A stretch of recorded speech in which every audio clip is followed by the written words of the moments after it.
Hello friends, एक बार फिर मैं आप लोगों का अपने यूट्यूब चैनल में हार्दिक स्वागत एवं अभिनंदन करता हूं और आप लोगों से निवेदन करता हूं कि आप चैनल को लाइक करें, सब्सक्राइब करें और शेयर करें।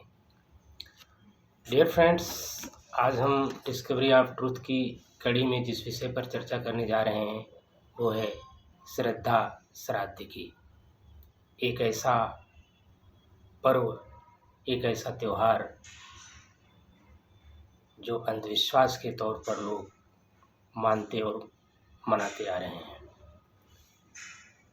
जबकि इसके पीछे की सच्चाई कुछ और है। मित्रों, कुछ लोगों के द्वारा समाज में ये अंधविश्वास फैलाया गया है कि श्राद्ध पक्ष में पूर्वजों को खुश करने के लिए पिंडदान करो, धन का दान करो।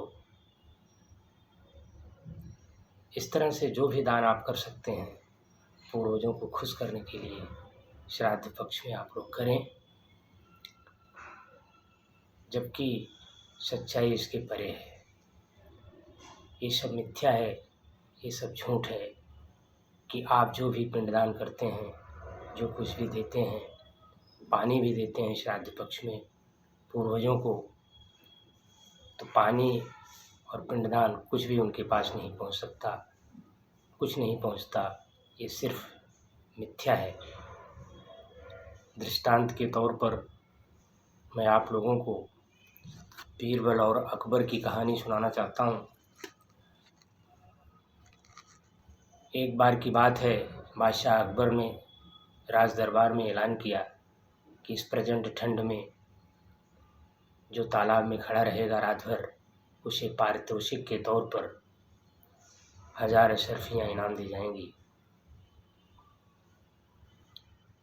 एक गरीब आदमी रात भर तालाब में खड़ा रहा और सुबह जब बादशाह अकबर के पास गया दरबार में अपना पारितोषिक लेने के लिए, पारितोषिक मांगने के लिए, तो बादशाह अकबर ने कहा कि तुम रात भर इस प्रचंड ठंड में तालाब में कैसे खड़े रहे। तब उस गरीब आदमी ने कहा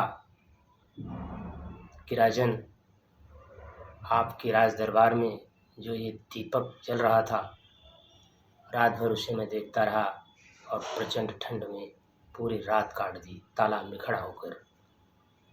तब बादशाह अकबर ने कहा, फिर तो दीपक की जल रही लौ की आँच तुम्हें लग रही थी, जिसकी वजह से तुम्हें ठंड नहीं लगी और तुमने पूरा रात काट दिया, इसलिए पारितोषिक तुम्हें नहीं दिया जाएगा।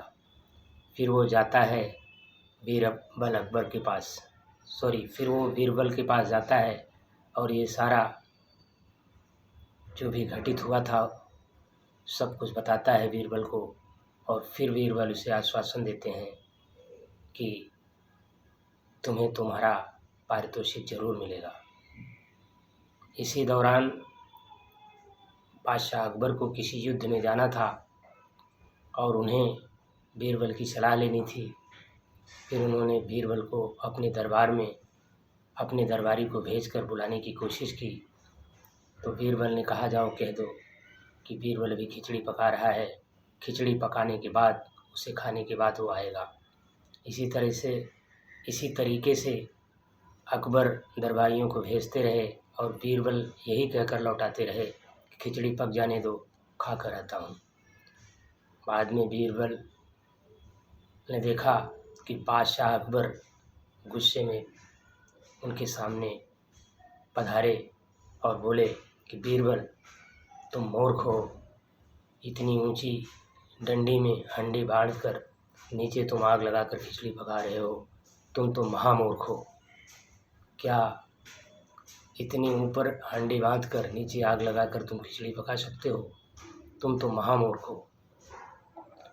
फिर बीरबल ने कहा कि राजन, अगर आपके दरबार में जल रहे दीपक की लौ की आँच गरीब आदमी को लग सकती है जो तालाब में खड़ा था, तो मेरे जो नीचे मैंने आग लगाया है और ऊपर हांडी टांग रखी है, तो जाहिर सी बात है कि इसकी लौ भी हांडी तक पहुंचेगी और खिचड़ी पकेगी। फिर राजन को आभास हुआ, बादशाह अकबर को आभास हुआ और उन्होंने बीरबल से कहा कि बीरबल उस गरीब आदमी को बुलाओ और उसका पारितोषिक उसे दिया जाए। तो बीरबल ने ये सिद्ध किया कि जो दीपक बादशाह अकबर के महल में जल रहा था उसकी लौ गरीब आदमी के पास नहीं पहुँचे जो कि तालाब में खड़ा था। ठीक उसी तरह से जो श्राद्ध के तौर पर लोग एक परंपरा के तौर पर मना रहे हैं और पूर्वजों को खुश करने के लिए पिंडदान करते हैं, पानी देते हैं, ये सब कुछ नहीं पहुंचता। ये सब झूठ है, ये सब मिथ्या है, ये सब एक अंधविश्वास है। इससे आप लोग बाहर आइए। आज के लिए बस इतना ही। आने वाली वीडियो में एक और विषय पर हम चर्चा करेंगे। आने वाली वीडियो में सत्य की कड़ी में एक और विषय पर चर्चा करेंगे।